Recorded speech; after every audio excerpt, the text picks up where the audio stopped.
Good morning. બધા લોકો તૈયાર થઈ ગયા છે અને પહેલો સીન લેવા જઈ રહ્યા છે. સવારમાં એક દુર્ઘટના ઘટી ગઈ. રાજભાઈ, શું હતું? આપણા પરવીણાબા થોડા લપસી ગયા અને થોડા પડી ગયા. હવે સારું છે, પાછી એનર્જી આવી ગઈ છે અને જો કામે લાગી ગયા છે. સૌથી પહેલા ચાલવા લાગ્યા છે પ્રવીણાબા અને બીજા ઘરે જાય છે શૂટિંગ માટે.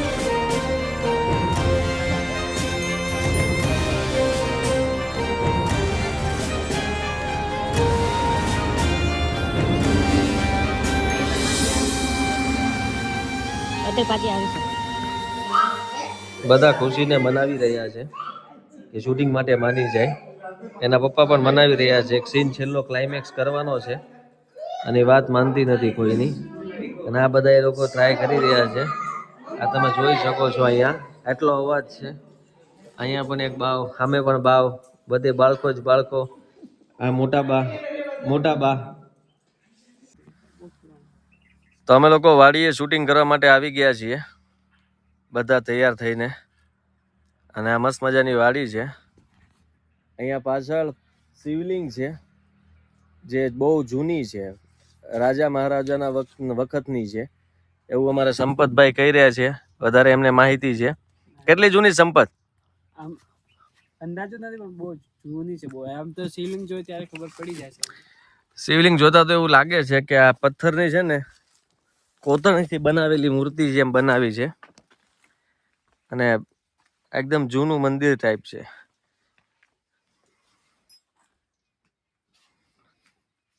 હર હર મહાદેવ. મસ્ત મજાનું રાજસ્થાનનું લોકેશન છે.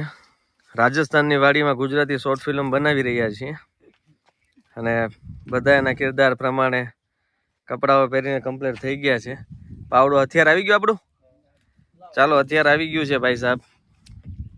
તો હવે અમે લોકો સીન લઈ લઈએ છીએ. થોડું ઘણું કામ બામ કરી લઈએ.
शादी पे आप व्लॉग में कुछ बोल सकते हो, ऐसे ही वीडियो में रहकर आप कुछ नहीं होगा। हाँ, वो बात भी सही है, लेकिन सीन चल रहा था ना, तो क्या बोलूं. अभी ये બકરી જોજો હમણાં ઉપર આવે. એને એમ છે કે હું કઈ ખાવાનું આપવાનો છું, એટલા માટે એ તરત જ જો આ બકરીના બચ્ચા કહેવાય, જે અમારે બચ્ચાને લાડકોડથી રાખે ને, એટલે છોકરાને માણસને પાસે આવ્યા કરે. મારે લાડકોડથી રાખે. શિયાળામાં છે ને એક અરે બેડ પર સુવાડે છે આ બચ્ચાને. એવું છે? અમારે શિયાળા બેડ પર સુવાડે છે બકરીના બચ્ચાને. એમ તો અહીંયા ફેમિલી જશે ને.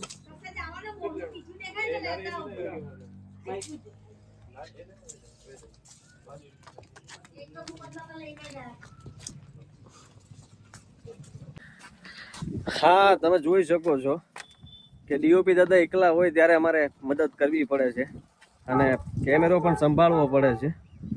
તેમ છતાંય તે આ ટીમવર્કથી જ કામ થતું હોય છે. બધા એકબીજાની મદદ કરે અને જલ્દી મતલબમાં શૂટિંગ બતાવવું હોય તો બધા સાથી કલાકારોની મદદથી અને બધા એક થઈને કામ કરીએ તો જલ્દી કામ પતી જાય છે. આ બધી બકરીઓની નાના બચ્ચાઓની માતાઓ આવી ગઈ છે બધી ઘરમાં અને બધા આવતા વેજ ખાવા મળ્યા છે, બધા અલગ અલગ રીતે ખાવા મળ્યા છે. અને આ લોકો જો એને ખબર પડી ગઈ છે કે ઘરના બાકીના પરિવારના સભ્યો આવી ગયા છે, એટલે એ લોકો અહીંયા બૂમા બૂમ કરે છે. હજી એનો ગેટ બંધ છે, હમણાં એ બધાને બહાર કાઢશે. અને અહીંયા જોઈ ઠપકારી પણ રહ્યા છે કે ખોલો એમ, અમારે બહાર આવવું છે એમ.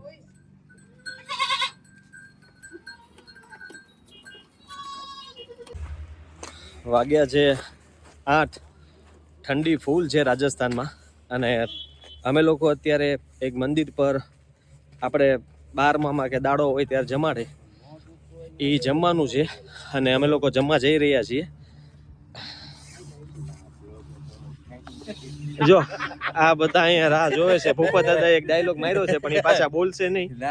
કેમ છો મિત્રો? સારું છે, અમે જમવા જઈએ છીએ. અરે વાહ. અને જો અત્યાર સુધી મસ્ત મજાનું શૂટિંગ કર્યું, એટલે અમે કીધું જમી આવીએ અને રાઉન્ડ મારી આવીએ, ઠંડી એટલે કેવી માઇન્ડ છે? ફ્રેશ થઈ જાય. અરે બાપ રે, ગજબની ઠંડી. 6 વાગે એટલે અહીંયા કોઈ ઘરની બહાર નીકળતું નથી.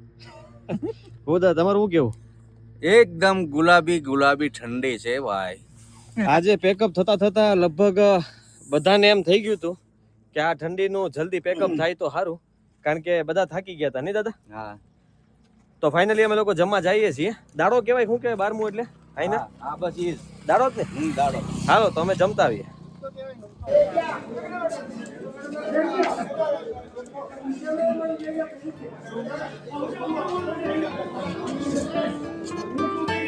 ગુજરાતી શૂટિંગ કરવાનું.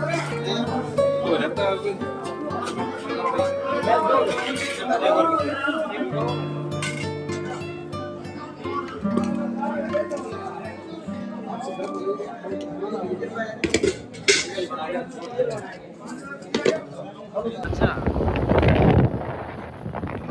मैं और शंकर અમે બંને જઈ રહ્યા છીએ ત્યારે આપણે કુમાનપુરા. અને કુમાનપુરાથી અમે લોકો ફૂલ ઠંડી છે, એકદમ ચીલ ઠંડી. વાત જવા દો. અમારા ભાઈ સાહેબ જુઓ પૂરેપૂરો પેટી પેક રીતે જઈ રહ્યો છે કુમાનપુરા જવા માટે. અને ઠંડી ગઈ છે મારું કાપ. વાગ્યા છે 8:30.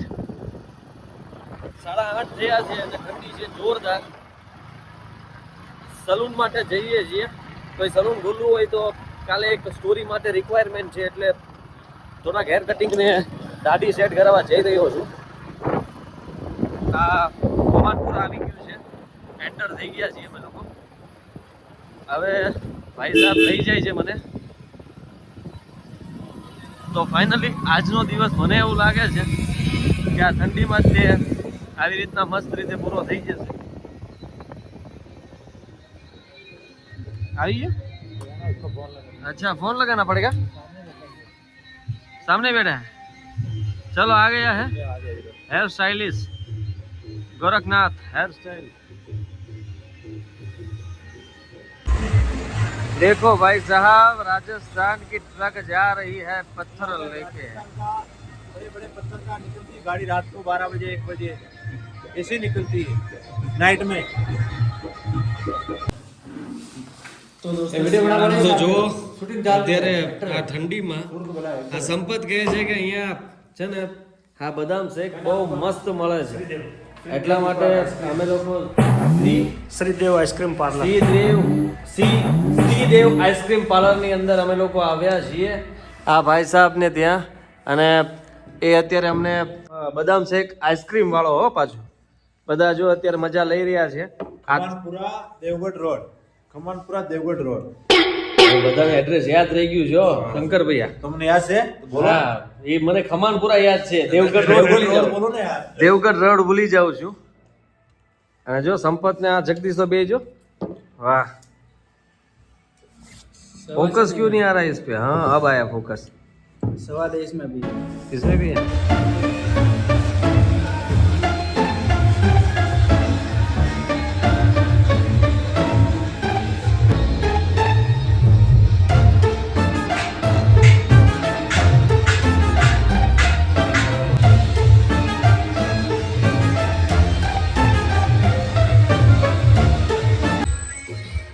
તો ફાઇનલી દાઢી સેટ થઈ ગઈ છે. હા ભાઈ સાહેબે બંધ કરી દીધી દુકાન, પણ શંકરે ફોન કર્યો એટલે કીધું કે આવી જાવ, વાંધો નહીં, કારણ કે અમે લોકો રાતના જ ફ્રી થઈએ અને અહીંયા વહેલા દુકાન બંધ થઈ જાય છે. તો થેન્ક યુ આ ભાઈને કે એમણે મારી દાઢી સેટ કરી દીધી. અને હજી થોડું કામ બીજું કરાવવું હતું, પણ ઠંડી એટલી છે કે જીગર નથી ચાલતી. પણ પાછા શંકર કાલે આપણે આવશું બરાબર? કાલે હાજે હાજે તો કાલે પાછા અમે ચાલુ રહ્યા ભાઈ 24 કલાક દુકાન ચાલુ રહે એમ? આવો 24 કલાક. ત્યારે તમે ફોન લગા ત્યારે હાજર. પેલા પ્રકાશને બહુ જીગર છે હા. હા પ્રકાશભાઈ ને જો બહુ જીગર છે એવું કહે છે. તો થેન્ક યુ, મળીએ આપણે નેક્સ્ટ. આજનો વ્લોગ અહીંયા જ પૂરો કરું છું. दुकान का नाम ले लो भाई साहब का, गोरखनाथ हेयर सलून राजस्थान, और ये है खमानपुरा देवगढ़ रोड. देवगढ़ रोड बताओ, देवगढ़ रोड पे. देवगढ़ रोड पर, देवगढ़ रोड. देवगढ़ रोड पर, देवगढ़ रोड पर. Thank you.